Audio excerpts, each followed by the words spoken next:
नमस्कार, मैं हूं परवेश और आप देख रहे हैं दिल्ली की आज की 10 बड़ी खबरें। शुरुआत करें उससे पहले आपसे एक छोटी सी अपील है। अगर आपने अभी तक द भारत खबर चैनल को सब्सक्राइब नहीं किया है तो तुरंत सब्सक्राइब कर लीजिए और बेल आइकन को भी जरूर प्रेस करिए ताकि आपको हमारी बाकी न्यूज की अपडेट्स तुरंत मिल सकें। चीन में बिगड़ते हालात पर भारत सरकार की पैनी नजर है। नए साल के मौके पर पीएम नरेंद्र मोदी ने एक बार फिर लोगों से मास्क, सोशल डिस्टेंसिंग और सैनिटाइजर के इस्तेमाल की अपील की है। इस बीच चीन से आगरा पहुंचे एक शख्स में संक्रमण की पुष्टि से खलबली मच गई है। दिल्ली एयरपोर्ट पर भी रैंडम सैंपलिंग में कई यात्रियों की रिपोर्ट पॉजिटिव आई है। दिल्ली एयरपोर्ट पर सोमवार को 4 यात्री कोरोना संक्रमित पाए गए। ये यात्री म्यांमार से आए थे। इन्हें राम मनोहर लोहिया अस्पताल में भर्ती कराया गया है। इससे पहले रविवार को एयरपोर्ट पर 2 यात्री भी कोरोना पॉजिटिव पाए गए थे। उन मरीजों को दिल्ली सरकार के नियमों के तहत आइसोलेट कर दिया गया है। रविवार देर रात तक एयरपोर्ट पर 450 यात्रियों की कोरोना जांच हुई। इनमें आधे फीसदी से कम यात्री संदिग्ध पाए गए, जबकि 2 मरीज की रिपोर्ट कोरोना पॉजिटिव आई है। वैश्विक स्तर पर कोरोना के नए वेरिएंट के मामले सामने आने के बाद एक बार फिर से आईजीआई एयरपोर्ट पर जांच शुरू की गई है। एयरपोर्ट पर जांच कर रही जेनस्ट्रिंग्स डायग्नोस्टिक सेंटर की संस्थापक डॉक्टर गौरी अग्रवाल ने कहा है कि स्वास्थ्य और परिवार कल्याण मंत्रालय की ओर से जारी निर्देश के बाद आईजीआई हवाई अड्डे पर आ रहे 2% यात्रियों की जांच की जा रही है। आईजीआई दिल्ली हवाई अड्डे पर औसतन करीब 25,000 यात्री आते हैं। इनमें से 500 यात्रियों का परीक्षण किया जा रहा है। पहले दिन के अंत तक जेनस्ट्रिंग्स ने लगभग 110 परीक्षण किए थे। रविवार तक जांच का आंकड़ा बढ़कर 450 हो गया। इनमें 2 यात्री कोरोना पॉजिटिव पाए गए। वहीं इनमें आधे फीसदी से भी कम यात्री संदिग्ध पाए जा रहे हैं।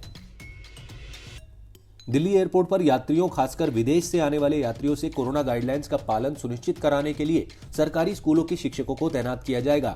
एयरपोर्ट पर 31 दिसंबर से 15 जनवरी तक 16 दिनों के लिए शिक्षक एयरपोर्ट पर तैनात होकर ये सुनिश्चित करेंगे कि यात्री कोरोना गाइडलाइंस का पालन कर रहे हों। आधिकारिक सूत्रों ने बताया कि विदेश से भारत आ रहे यात्रियों को कोविड से बचाव के लिए गाइडलाइंस का पालन करने को प्रेरित करने के लिए शिक्षकों को तैनात किया जाएगा। इस दौरान स्कूलों में शीतकालीन अवकाश चलेंगे। इससे विद्यार्थियों को पढ़ाई का भी नुकसान नहीं होगा। विदेश से आने वाले यात्रियों में प्रतिदिन कोरोना संक्रमित पाए जा रहे हैं। एयरपोर्ट के बाहर आम लोगों में घुलने मिलने पर कोरोना के संक्रमण को फैलने से रोकने के लिए ये पहल की गई है। दिल्ली के उप मुख्यमंत्री मनीष सिसोदिया ने स्वास्थ्य विभाग के अधिकारियों और विभिन्न अस्पतालों के प्रमुखों से दिल्ली सरकार के अस्पतालों में जनरल बेड्स, कोरोना बेड्स, वेंटिलेटरों की मौजूदा संख्या और जरूरत पड़ने पर उन्हें बढ़ाने, अस्पतालों में डॉक्टरों और पैरामेडिकल स्टाफ की तैनाती, अस्पतालों की ऑक्सीजन आपूर्ति और स्टॉक, साथ ही आवश्यक दवाइयों के स्टॉक की जानकारी मांगी। सिसोदिया ने कहा कि कोरोना के नए वेरिएंट से डरने की नहीं, अलर्ट रहने की जरूरत है। अस्पतालों में जरूरी दवाइयों की कमी न हो, इसके लिए स्वास्थ्य निदेशालय को 104 करोड़ का अतिरिक्त फंड भी दिया जाएगा। उन्होंने इंचार्जों को निर्देश दिए कि वे अस्पतालों में दवाइयों का स्टॉक रखें। पश्चिमी दिल्ली के राजौरी गार्डन इलाके में एक सिरफिरे ने अपने जानकार युवक से बदला लेने के लिए एमसीडी पार्किंग में खड़ी उसकी कार में आग लगा दी। आग भड़की तो उसने आसपास मौजूद बाकी कारों को भी अपनी चपेट में ले लिया। देखते ही देखते आग ने 20 कारों को अपनी चपेट में ले लिया। सूचना मिलने पर मौके पर पहुंची पुलिस के अलावा दमकल की 7 गाड़ियों ने आग पर काबू पाया। छानबीन के बाद सीसीटीवी कैमरों की मदद से पुलिस ने आरोपी की पहचान कर उसे गिरफ्तार कर लिया। पकड़े गए आरोपी की पहचान सुभाष नगर के रहने वाले यश अरोड़ा के रूप में हुई है। आरोपी महज 23 साल का है। पुलिस उससे पूछताछ कर मामले की छानबीन कर रही है। पुलिस ने वारदात में इस्तेमाल आरोपी यश की होंडा सीआरवी कार भी बरामद कर ली है। मदर डेयरी ने राष्ट्रीय राजधानी क्षेत्र में उपभोक्ताओं को बड़ा झटका देते हुए फुल क्रीम, टोन्ड और डबल टोन्ड दूध की कीमतों में 2 रुपए की वृद्धि कर दी है। ये दरें मंगलवार से लागू होंगी। वहीं गाय के दूध और टोकन मिल्क की कीमतों में कोई बदलाव नहीं किया गया है। इससे पहले नवंबर में मदर डेयरी ने फुल क्रीम दूध की कीमत 1 रुपए प्रति लीटर और टोकन दूध की कीमत 2 रुपए प्रति लीटर बढ़ाने का फैसला किया था। दिल दहला देने वाले श्रद्धा वॉलकर हत्या मामले में पुलिस को एक ऑडियो और वीडियो क्लिप हाथ लगी है। इसमें आरोपी आफ्ताब अमीन पूनावाला श्रद्धा से झगड़ा कर रहा है। वहीं श्रद्धा आफ्ताब से झगड़ा न करने की गुहार लगा रही है। माना जा रहा है कि ये वीडियो उस समय का है जब आरोपी श्रद्धा की पिटाई और प्रताड़ित कर रहा था। पुलिस ने सोमवार को आरोपी आफ्ताब के आवाज के नमूने लिए। पुलिस को गुरुग्राम स्थित कॉल सेंटर से आवाज के नमूने मिले हैं। ऑडियो क्लिप गुरुग्राम स्थित कॉल सेंटर से लिए गए आवाज के नमूनों को सीएफएसएल में लिए गए आवाज के नमूनों से मिलान कराया जाएगा। पुलिस अधिकारी ने बताया कि ऑडियो क्लिप से अहम सुराग मिल सकता है। इससे हत्या का उद्देश्य पता लग सकता है।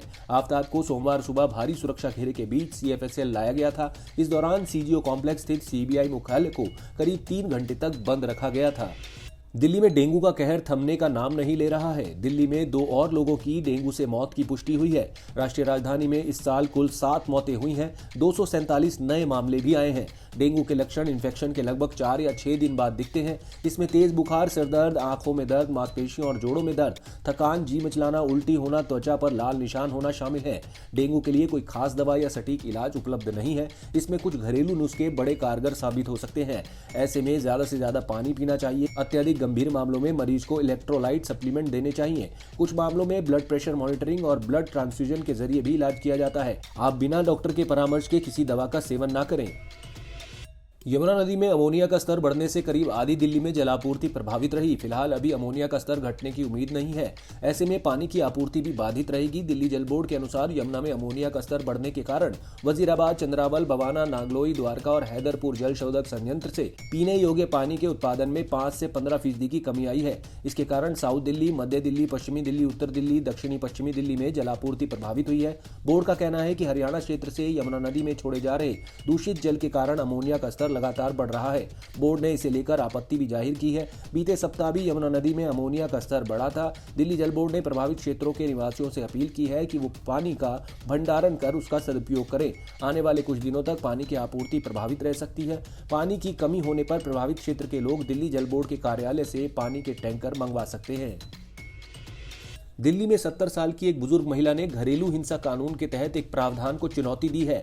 इस कानून के तहत बहू को साझा घर से निकालने पर रोक लगाई गई है। महिला ने तर्क रखा है कि उसकी बहू उसे परेशान करती है। बावजूद इसके इस कानून के कारण उसे घर से नहीं निकाला जा सकता। हाईकोर्ट ने याचिका पर केंद्र सरकार, राष्ट्रीय महिला आयोग और बहू को नोटिस जारी कर जवाब मांगा है। वरिष्ठ नागरिक ने कहा कि उसकी बहू द्वारा लगातार घरेलू हिंसा का शिकार होने के बावजूद एक निचली अदालत ने धारा 19(1) घरेलू हिंसा अधिनियम से महिलाओं का संरक्षण के प्रावधान के तहत निवास के अधिकार के आलोक में बेदखली का आदेश पारित करने से इनकार कर दिया। मुख्य न्यायाधीश सतीश चंद्र शर्मा और न्यायमूर्ति सुब्रमण्यम प्रसाद की पीठ ने सभी पक्षों को मामले में अपना पक्ष रखने का निर्देश दिया है। साथ ही अदालत ने मामले में सहायता के लिए वरिष्ठ अधिवक्ता रेबेका जॉन को एमिकस क्यूरी भी नियुक्त किया है। अदालत ने मामले की सुनवाई 18 अप्रैल तय की है। पहाड़ों से आ रही ठंडी हवाओं से उत्तर भारत के मैदानी इलाकों में लोग ठंड से कांप रहे हैं। रविवार की तरह सोमवार को भी दिल्ली एनसीआर शीतलहर और घने कोहरे की चपेट में रही। कड़ाके की सर्दी का असर ये रहा कि दिल्ली में सोमवार को सीजन का सबसे ज्यादा ठंडा दिन दर्ज हुआ। अधिकतम और न्यूनतम तापमान दोनों में ही गिरावट हुई। अलग अलग स्थानों पर शीतलहर की स्थिति होने के कारण 2 इलाकों में अधिकतम तापमान 11 डिग्री तक पहुंच गया, जबकि 3 इलाकों में न्यूनतम तापमान 4 डिग्री सेल्सियस दर्ज हुआ। अभी 2 से 3 दिन तक शीतलहर और सर्द दिन की स्थिति बने रहने की संभावना है। कोहरा भी परेशान करता रहेगा। आज अधिकतम तापमान 17 डिग्री और न्यूनतम तापमान 6 डिग्री रहने की संभावना है। आपको बता दें कि न्यूनतम तापमान 4 डिग्री तक रहने पर शीतलहर होती है। जब न्यूनतम तापमान 10 डिग्री सेल्सियस या उससे कम हो और सामान्य से 4.5 डिग्री कम हो, तब शीतलहर की घोषणा की जाती है। आप देख रहे थे दिल्ली की 10 बड़ी खबरें। अगर आपको हमारी ये खबरें पसंद आई तो लाइक कीजिए, कमेंट कीजिए और इसे अपने दोस्तों के साथ व्हाट्सएप पर शेयर कीजिए। नमस्कार।